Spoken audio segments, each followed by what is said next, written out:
শরীফের ভিতরে পাওয়া যায় হযরতে বেলাল হাবশী ছিলেন মসজিদে নববীর মুয়াজ্জিন। সংক্ষেপে বলছি, কোনো একদিন মসজিদে নববীর ভিতরে বেলাল হাবশী আজান দিতে যাইয়া আশহাদু বলতে পারতেন না। উনি বলতো আসহাদু, শিন উচ্চারণ করতে পারতো না। কারণ কাফেরেরা নবীজিকে ভালোবাসার কারণে বেলাল হাবশীর জিহ্বার মধ্যে আঘাত করেছে, জিহ্বার মধ্যে আগুন লাগায় দিছে, জিহ্বার মধ্যে আঘাত করছে। এই জন্য বেলাল হাবশী আশহাদু পড়তে পারতো না, বেলাল হাবশী পড়তো আসহাদু। আমার ভাইরাও, হঠাৎ করে মসজিদ নববীর ভিতরে কিছু কিছু মুসল্লি দাঁড়ায় গেছে, মুয়াজ্জিমের বিপক্ষে দাঁড়ায় গেছে। মুয়াজ্জিম পাল্টানো লাগবে, মুয়াজ্জিমের আজান সঠিক হয় না, মুয়াজ্জিমের ইকামত সঠিক হয় না। কি সমস্যা? বলে মুয়াজ্জিম আশহাদুর জায়গায় আসহাদু বলে, সঠিকভাবে পড়তে পারে না। নবীর মসজিদের মুয়াজ্জিম বেলাল হাবশী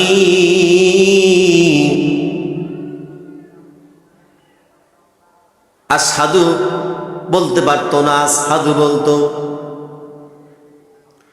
সবাই মিলে বেলাল হাবশীকে বিদায় করে দিলেন। বলল, তুমি নবীজির পিছনে নামাজ পড়ো, কিন্তু মসজিদে আজকে থেকে আজান দিবা না, নতুন মুয়াজ্জিম রাখবে, নতুন মুয়াজ্জিম রাখবে। বেলাল হাবশী আর ওই দিন ফজরের আজান মসজিদে নববীর ভিতরে আর দেয় নাই। নতুন মুয়াজ্জিম আজান দিয়েছে। নতুন মুয়াজ্জিম আজান দেওয়ার পরে ওই দিন আল্লাহর এমন একটা রহমত নাজিল হয়ে গেছে, আকাশের ভিতরে আর সূর্য ওঠে না, রাত্র আর পোহায় না। নতুন মুয়াজ্জিম আজান দেওয়ার কারণে রাত্র আর শেষ হয় না, রাত্র আর পোহায় না। হঠাৎ করে পুরা মদিনার ভিতরে এলান শুরু হয়ে গেল, কিরে কিয়ামত বুঝি শুরু হয়ে গেছে, রাত্র কেন শেষ হয় না? আসমান থেকে জিবরাইল আলাইহিস সালাম এসে হাজির হয়ে গেলেন। জিবরাইল ডেকে বললেন, আসসালাতু ওয়াসসালামু আলাইকা ইয়া রাসূলুল্লাহ, আসসালাতু ওয়াসসালামু আলাইকা ইয়া হাবিবাল্লাহ। হুজুর,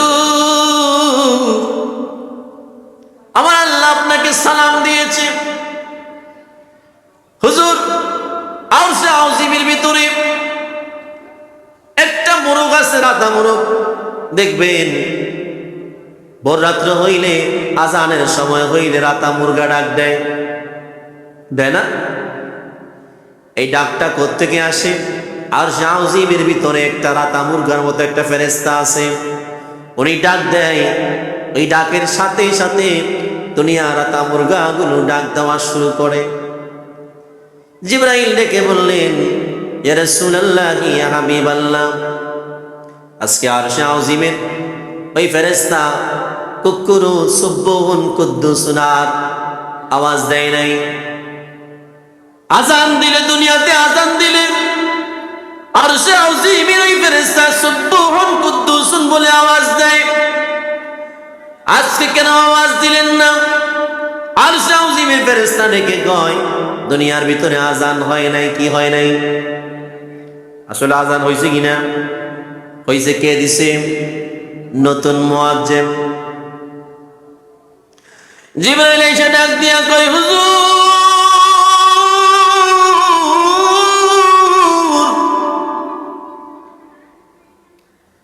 আজানের সময় হয়েছে, এখনো পর্যন্ত মসজিদ নববীর ভিতরে আজান হয় নাই।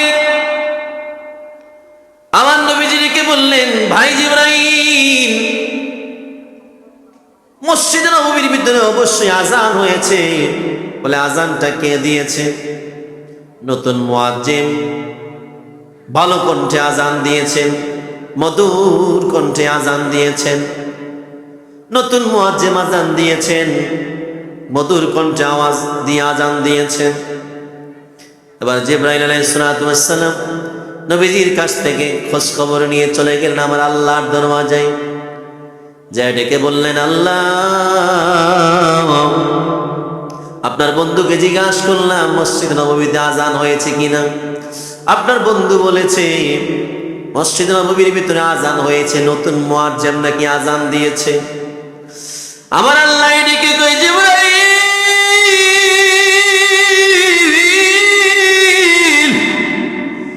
এই মুহূর্তে আবার দুনিয়ায় যাও, দুনিয়ায় যাইয়া আমার বন্ধুকে ডাক দিয়া কও, যতক্ষণ পর্যন্ত আমার বন্ধুর প্রিয় সাহাবী হযরতে বেলাল হাবশী মসজিদে নববীর ভিতরে আজান না দিবে, ততক্ষণ পর্যন্ত আরশে আযীমের ভিতরে আওয়াজ হবে না, সুবহুন কুদ্দুসুনের আওয়াজ হবে না।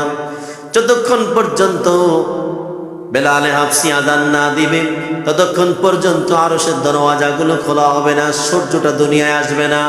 যদি কিয়ামত পর্যন্ত বেলাল হাবশী আজান না দেয়, কিয়ামত পর্যন্ত দুনিয়া অন্ধকার হয়ে যাবে। এই মুহূর্তে আমার বন্ধুকে ডেকে বলো তাড়াতাড়ি যেন বেলাল হাবশী মসজিদে নববীর ভিতরে আজান দিয়ে দেয়।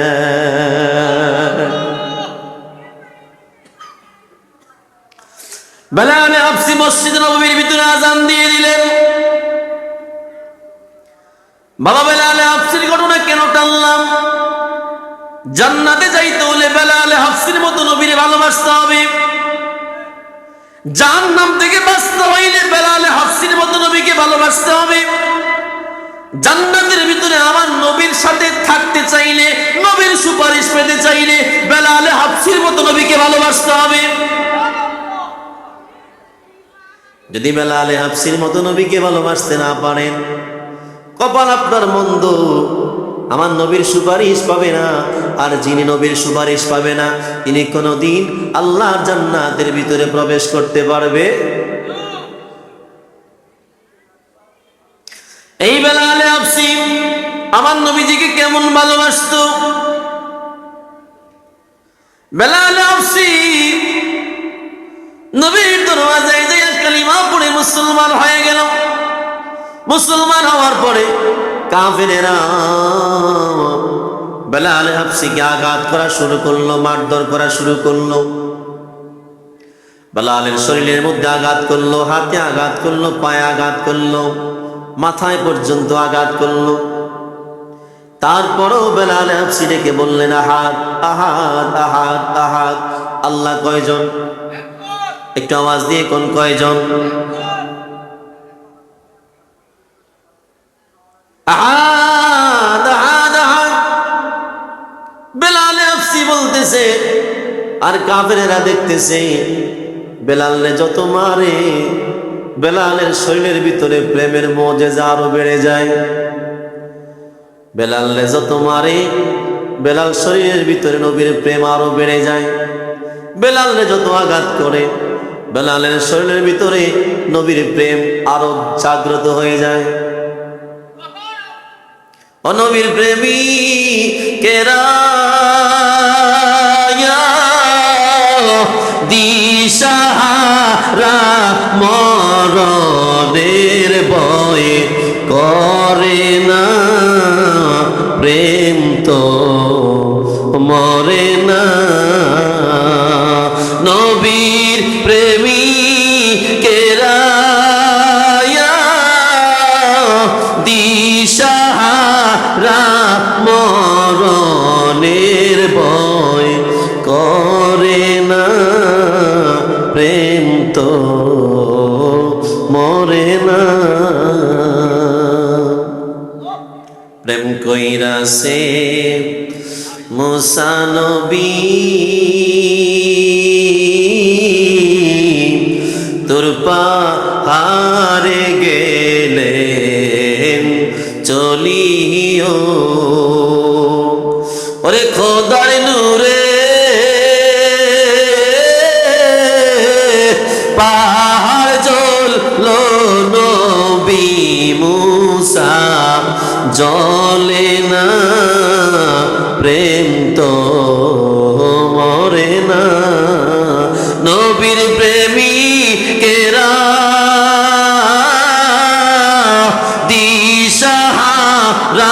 মরণের ভয় করে না।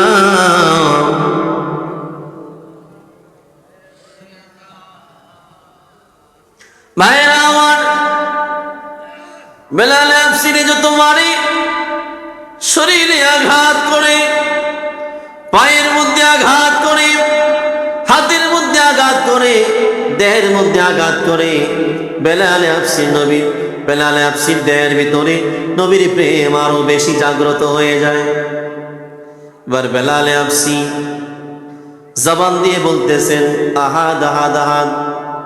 বেঈমানের দলেরা ডাক দিয়া বললেন, তারে এত মারা মারলাম, তার জবান থেকে আহাদ আহাদ আহাদ শব্দ কোনো প্রকারের কমতেছে না, আরো বেড়েই চলেছে। এবার বেঈমানেরা পরামর্শ করলো, পরামর্শ করে ডেকে বললেন, এমনি বেলালকে সোজা করা যাবে না, বেলালকে সোজা করতে হলে আঙ্গুলটা বাঁকা করতে হবে। বেঈমানেরা ডেকে বললেন, কিভাবে আঙ্গুল বাঁকা করলে বেলাল সোজা হয়ে যাবে?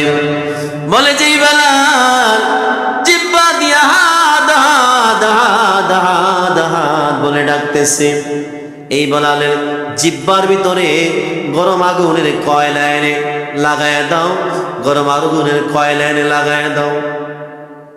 হাদিস শরীফ প্রমাণ করে এই বেলাল হাবশির জিহ্বার ভিতরে গরম আগুনের কয়লা এনে লাগায় দিল। লাগায় দেওয়ার পরে বেলাল হাবশির জিহ্বার সামনের গোস্তটা আগুনের তাড়নায় পুড়ে ছাই হয়ে গিয়েছে। তারপরেও বেলাল বলতেছে আহাদ আহাদ আহাদ আহাদ। আল্লাহ কয়জন? হাদিস শরীফের ভিতরে প্রমাণ রয়েছে।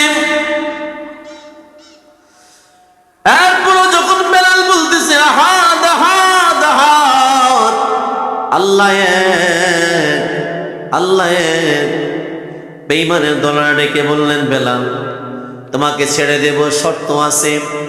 বলে শর্তটা হলো আমাদের আগের বাপ দাদার ধর্মটা মানো, যে মুহাম্মদুর রাসূলুল্লাহ সাল্লাল্লাহু আলাইহি ওয়াসাল্লামকে অনুসরণ করতেছো, এই ধর্মটা ছাড়ো। এবার বেলাল হাবশি ডেকে বললেন, তোমরা আমারে যত মারতে পারো, কোনো সমস্যা নাই, তবে তোমাদেরকে একটা কথা আমি বলতে চাই, যত আমাকে মারো, মারতে মারতে মারতে মারতে মেরে ফেলবা, আমি বেলাল হাবশি একবারের জন্য আমার নবীর কদম ছাড়তে পারবো না।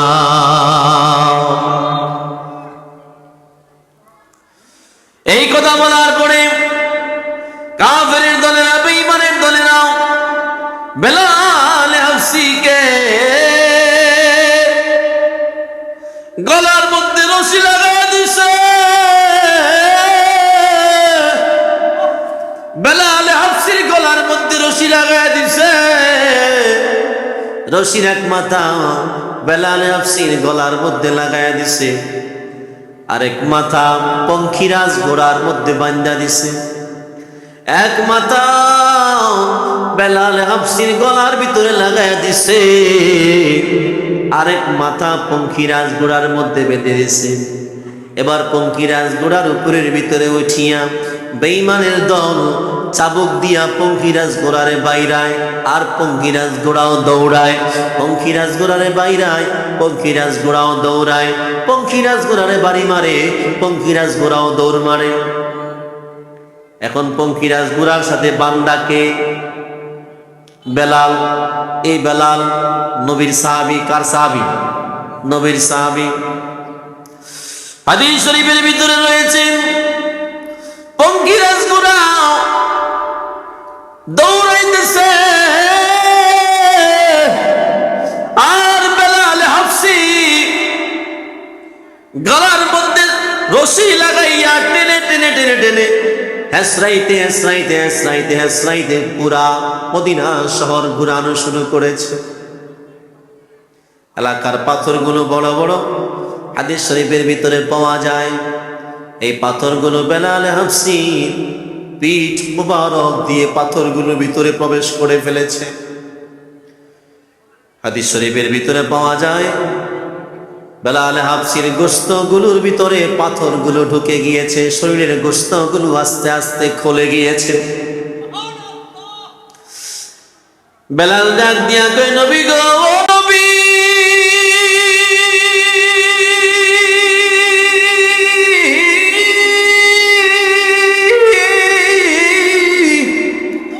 আপনাকে ভালোবাসলে যে এত কষ্ট পাওয়া লাগে আমি বেলালের জানা ছিল না। তুমি ইয়া রাসূলুল্লাহ, এই বেঈমানের দলেরা যতই কষ্ট দিতে থাকো, খোদার কসম কষ্ট দিতে দিতে দিতে দিতে হাসি মুখে নিজের জীবন দিয়ে দিব, তারপর নবী গো আপনার কদম মুবারক আমি ছাড়তে পারবো না।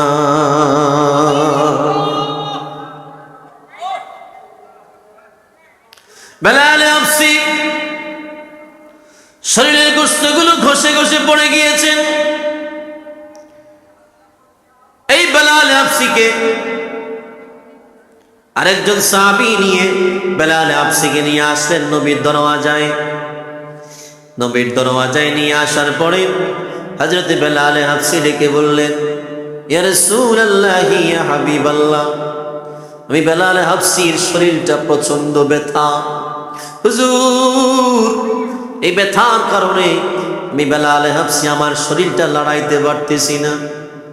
আমার নবীজি বেলাল হাবশীর শরীরের ভিতরে নবীজির থুতু মুবারক লাগাইয়া দিলেন। নবীজির থুতু মুবারক লাগাইতে দেরি আর বেলাল হাবশীর শরীরটা ব্যথাগুলো দূর হইতে মুহূর্ত দেরি হয় না। সেই বেলাল হাবশী নবীজি যখন মেরাজের মধ্যে গেলেন, দ্বিতীয় আসমানের ভিতরে বেলাল হাবশীর পায়ের শব্দ শুনতে পাইলেন। আমার নবীজি জিব্রাইলকে জিজ্ঞাসা করলেন, জিব্রাইল এই জুতার আওয়াজটা কার? জিব্রাইল ডেকে বললেন, এই জুতার আওয়াজটা ইয়া রাসূলুল্লাহ আপনার সাহাবী হযরত বেলালের। আপনার সাহাবী হযরত বেলালের জুতার আওয়াজ শোনা যায়।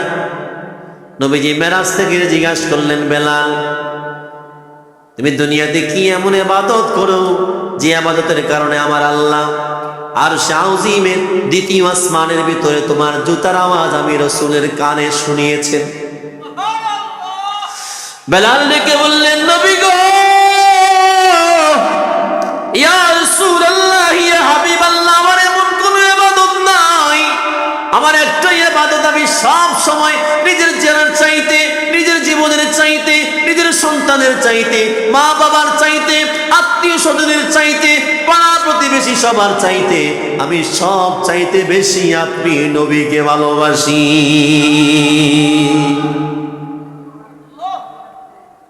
এই বেলাল হাবশী রাহমাতুল লিল আলামিনের হাদিস শরীফের ভিতরে পাওয়া যায়, এত কষ্ট পাওয়ার পরে আমার নবীজি বেলালকে জান্নাতের টিকিট দিয়েছেন। বলেন না সুবহানাল্লাহ। আমার নবীজি বেলালকে বলেছেন, বেলাল তুমি জান্নাতি, তুমি জান্নাতি, তুমি জান্নাতি, তুমি জান্নাতি। নবীজির ইন্তেকালের পরে বেলাল হাবশী মসজিদে নববীর ভিতরে আযান বন্ধ করে দিয়েছেন। বেলাল ডেকে বললেন, এতদিন আমি মসজিদে নববীর ভিতরে আযান দিতাম, নবী আমার নামাজে আসতো, কিন্তু আজকে নবী আমার, আমি যদি আযান দেই নবী কি আমার নামাজে আসবো? নবী তো আসবে না। না, আমি আর মসজিদে নববীর ভিতরে আযান দেব না। বেলাল হাবশী চলে গেলেন, সাহাবীদের কাছ থেকে বিদায় নিয়ে চলে গেলেন। সাহাবীদের কাছ থেকে বিদায় নিয়ে চলে যাওয়ার পরে মসজিদে নববীর ভিতরে মুয়াজ্জিম রাখলেন। হাদিস শরীফের ভিতরে পাওয়া যায় আমার নবীকে বেলাল কেমন মুহাব্বত করছে বুঝানোর জন্য ঘটনাগুলো বলতেছি। ঠিক বেলালের মতো যদি মুহাব্বত আমি আপনি আমার নবীরে বেলালের মতো যদি মুহাব্বত করতে পারি, বেলালের মতো যদি আমার নবীকে মুহাব্বত করতে পারি, আপনি গ্যারান্টি নিয়ে যান যারা নবীকে বেলালের মতো মুহাব্বত করতে পারবে তাদের জন্য জান্নাতে যাইতে আর কোনো বাধা থাকবে। আমার ভাইরা, ও শ্রাবণের এলাকার মানুষেরা রে, বেলাল হাবশী চলে গেলেন আর আযান দিবে না মসজিদ নববীতে। বেলাল রে, কেন আযান দিবা না? তোমার মনে কি এমন কষ্ট? সাহাবীদের সাথে বেলাল জবাব দিয়ে বললেন, সাহাবীরা রে, এতদিন আমি মসজিদে নববীর ভিতরে আজান দিতাম, আমার নবী আয়েশা নামাজের ইমামতি করত, কিন্তু এখন আমি যদি আজান দেই, আমার নবী যদি নামাজের ইমামতি না করে, আমি বেলালের মনে মানবে না, আমি বেলাল আর থাকবো না মদিনায়, আমি বেলাল আর থাকবো না। বেলাল চলে গেলেন দামেস্কের মধ্যে। দামেস্কের ভিতরে যাওয়ার পরে হযরতে বেলাল হাফসি দামেস্কের মধ্যে যাওয়ার পরে দামেস্কে রয়েছেন বেলাল, মসজিদে নববীর ভিতরে আরেকজন মুয়াজ্জিন আযান দেয়, নামাজ হয়, নামাজ পড়ায়, নামাজ হয়। কিন্তু হঠাৎ করে কোনো একদিন গভীর রজনীতে বেলাল হাফসি স্বপ্নের মধ্যে দেখলেন রাহমাতুল লিল আলামিন বেলাল হাফসির সামনে স্বপ্নের ঘরে হাজির হয়ে গিয়েছে।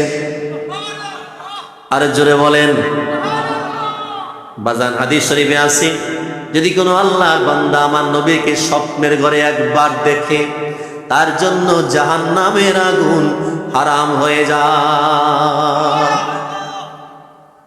নবীকে দেখতে চাই কি চাই না? আবার বলেন, নবীকে দেখতে চাই কি চাই না? আর দরুদ শরীফ পড়ুন, আল্লাহুম্মা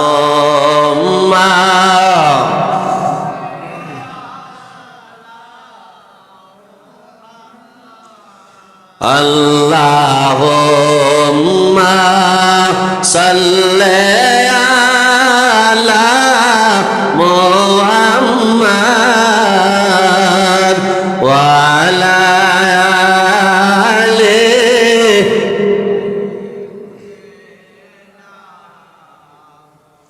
وعلى آل سيدنا কান্দায়ো না, কান্দায়ো না আমার নবীরে, কান্দায়ো না, কান্দায়ো না দয়াল নবীরে, নবীরে